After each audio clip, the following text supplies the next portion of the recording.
E commerce. ಯೋಚನೆ ಮಾಡಿ, ರಾತ್ರಿ 2 ಗಂಟೆಗೆ ಒಂದು ಸ್ಮಾರ್ಟ್ಫೋನ್ ಆರ್ಡರ್ ಮಾಡೋದ್ರಿಂದ ಹಿಡಿದು ಜಗತ್ತಿನ ಯಾವುದೇ ಮೂಲೆಯಲ್ಲಿ ಕೂತಿರೋ ಗ್ರಾಹಕರಿಗೆ ನಮ್ಮದೇ ಆದ ಒಂದು ಪ್ರಾಡಕ್ಟ್ ಮಾರೋವರೆಗೆ. ಈ ಡಿಜಿಟಲ್ ಕ್ರಾಂತಿ ಅನ್ನೋದು ನಾವು ವ್ಯಾಪಾರ ಮಾಡೋ ರೀತಿಯನ್ನೇ ಪೂರ್ತಿ ಬದಲಾಯಿಸ್ಬಿಟ್ಟಿದೆ. ಹಾಗಿದ್ರೆ ಬನ್ನಿ ಈ ಡಿಜಿಟಲ್ ಮಾರ್ಕೆಟ್ನ ಒಳಗಿಳಿದು ನೋಡೋಣ. ಸರಿ, ಹಾಗಿದ್ರೆ ಇವತ್ತು ನಾವು ಏನೆಲ್ಲ ನೋಡ್ತೀವಿ ಅಂದ್ರೆ, ಮೊದಲು ಇ ಕಾಮರ್ಸ್ ಅಂದ್ರೆ ನೇನು ಅಂತ ಶುರು ಮಾಡೋಣ. ಆಮೇಲೆ ಅದರಲ್ಲಿರೋ 4 ಮುಖ್ಯ ವಿಧಗಳು, ಅದರ ಪ್ರಮುಖ ಲಕ್ಷಣಗಳು, ಅದರಿಂದ ಬಿಸ್ನೆಸ್ಗೆ ಆಗೋ ಲಾಭಗಳು, ಮತ್ತು ಕೊನೆಗೆ ಇವತ್ತಿನ ಜಗತ್ತಿನಲ್ಲಿ ಇದು ಯಾಕೆ ಇಷ್ಟೊಂದು ಮುಖ್ಯ ಅನ್ನೋದ್ರ ಬಗ್ಗೆ ಮಾತಾಡೋಣ. ಸರಿ, ಹಾಗಿದ್ರೆ ಮೊದಲನೇದಾಗಿ ಎಲ್ಲಕ್ಕಿಂತ ಮೂಲಭೂತ ಪ್ರಶ್ನೆ, ನಿಜಕ್ಕೂ ಏನಿದು ಇ ಕಾಮರ್ಸ್? ತುಂಬಾನೇ ಸರಳವಾಗಿ ಹೇಳೋದಾದ್ರೆ, ಇಂಟರ್ನೆಟ್ ಬಳಸಿ ವಸ್ತುಗಳನ್ನ ಅಥವಾ ಸೇವೆಗಳನ್ನ ತಗೊಳ್ಳೋದು ಅಥವಾ ಮಾರಾಟ ಮಾಡೋದಷ್ಟೇ. ಅಂದ್ರೆ ನಾವು ದಿನನಿತ್ಯ ಅಂಗಡಿಯಲ್ಲಿ ಮಾಡೋ ವ್ಯಾಪಾರ ಇದೆಯಲ್ಲ, ಅದನ್ನೇ ಡಿಜಿಟಲ್ ಜಗತ್ತಿಗೆ ತಂದ್ರೆ ಹೇಗಿರುತ್ತೆ, ಅದೇ ಇ ಕಾಮರ್ಸ್. ಇದು ನಮ್ಮ ಇವತ್ತಿನ ಚರ್ಚೆಯ ಅಡಿಪಾಯ. ಹಾಗಿದ್ರೆ ಇದು ಹೇಗೆ ಕೆಲಸ ಮಾಡುತ್ತೆ? ನಾವು ಒಂದು ವೆಬ್ಸೈಟ್ ಅಥವಾ ಆಪ್ ಓಪನ್ ಮಾಡಿ ಒಂದು ವಸ್ತುವನ್ನ ಆಯ್ಕೆ ಮಾಡ್ತೀವಿ, ಸರಿನಾ? ಆಮೇಲೆ ಬರೋದೇ ಡಿಜಿಟಲ್ ಪೇಮೆಂಟ್ ಸಿಸ್ಟಮ್ಸ್.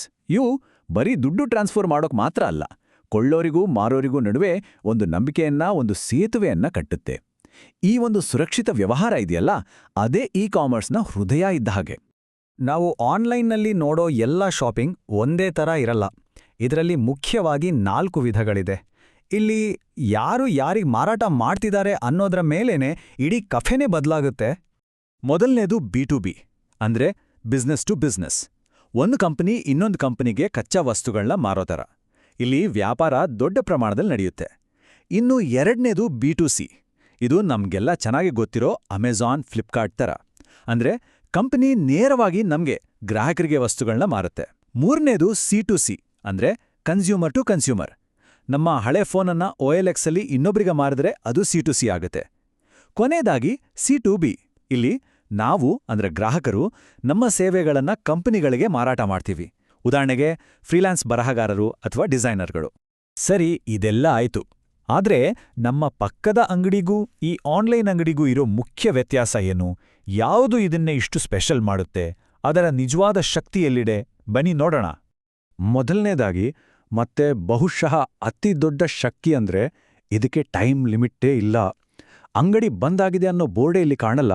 ಮಧ್ಯರಾತ್ರಿ ಏನೋ ಒಂದು ಐಡಿಯಾ ಬಂತ, ಬೆಳಗ್ಗೆವರೆಗೂ ಕಾಯೋ ಅವಶ್ಯಕತೆ ಇಲ್ಲ, ತಕ್ಷಣ ಆರ್ಡರ್ ಮಾಡ್ಬೋದು. ಇದು ನಮ್ಮ ಶಾಪಿಂಗ್ ಮಾಡೋ ಅಭ್ಯಾಸವನ್ನೇ ಬದಲಾಯಿಸಿಬಿಟ್ಟಿದೆ ಅಲ್ವಾ? ಇ ಕಾಮರ್ಸ್ ಇಡೀ ಜಗತ್ತನ್ನೇ ಒಂದೇ ಒಂದು ದೊಡ್ಡ ಮಾರ್ಕೆಟ್ ಮಾಡಿಬಿಟ್ಟಿದೆ. ಯೋಚನೆ ಮಾಡಿ, ನಮ್ಮ ಚಿಕ್ಕಮಗಳೂರಿನಲ್ಲಿರೋ ಒಬ್ಬ ಕಾಫಿ ಬೆಳೆಗಾರರು ತಮ್ಮ ಸ್ಪೆಷಲ್ ಕಾಫಿ ಪುಡಿಯನ್ನ ನೇರವಾಗಿ ಪ್ಯಾರಿಸ್ನಲ್ಲಿ ಕೂತಿರೋ ಒಬ್ಬ ಕಾಫಿ ಪ್ರಿಯರಿಗ ಮಾರಾಟ ಮಾಡ್ಬೋದು. ಇದಕ್ಕೆ ಯಾವುದೇ ಗಡಿಗಳ ಅಡ್ಡಿ ಇಲ್ಲ. ಇಲ್ಲಿ ಪವರ್ ನಮ್ಮ ಕೈಗೆ, ಅಂದ್ರೆ ಗ್ರಾಹಕರ ಕೈಗೆ ಬರುತ್ತೆ. ಒಂದೇ ಒಂದು ಫೋನ್ 5 ಬೇರೆ ಬೇರೆ ವೆಬ್ಸೈಟ್ಗಳಲ್ಲಿ ಎಷ್ಟೆಷ್ಟು ಬೆಲೆ ಇದೆ ಅಂತ 1-2 ಸೆಕೆಂಡ್ನಲ್ಲೇ ನೋಡಿಬಿಡ್ಬೋದು. ಇದರಿಂದ ನಮಗೆ ಬೆಸ್ಟ್ ಡೀಲ್ ಸಿಗೋದು ಹೆಚ್ಚು ಕಡಿಮೆ ಗ್ಯಾರಂಟಿ.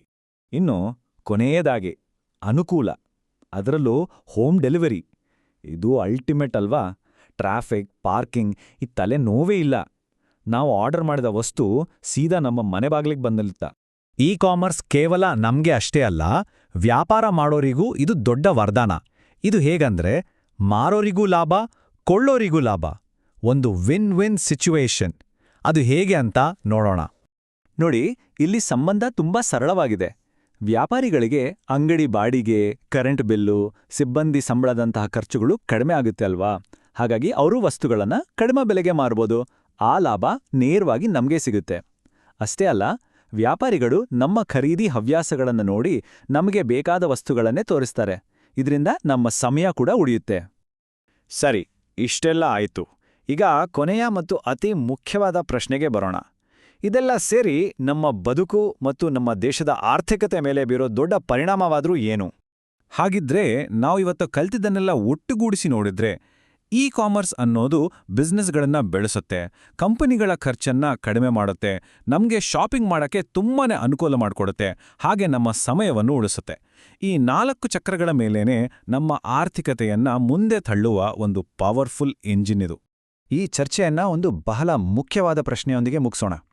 ಇ ಕಾಮರ್ಸ್ ಅನ್ನೋದು ದೇಶ, ಕಾಲ, ದೂರ ಎಲ್ಲವನ್ನೂ ಅಳಿಸಾಕ್ತಿದೆ. ಹಾಗಾದ್ರೆ ನಮ್ಮ ಪಕ್ಕ ಗಲ್ಲಿಯಲ್ಲಿರೋ, ನಮಗೆ ಚಿಕ್ಕಂದಿನಿಂದಲೂ ಗೊತ್ತಿರೋ ಆ ಪುಟ್ಟ ಸ್ಥಳೀಯ ಅಂಗಡಿಗಳ ಕಥೆ ಏನು? ಅವುಗಳ ಭವಿಷ್ಯ ಏನು?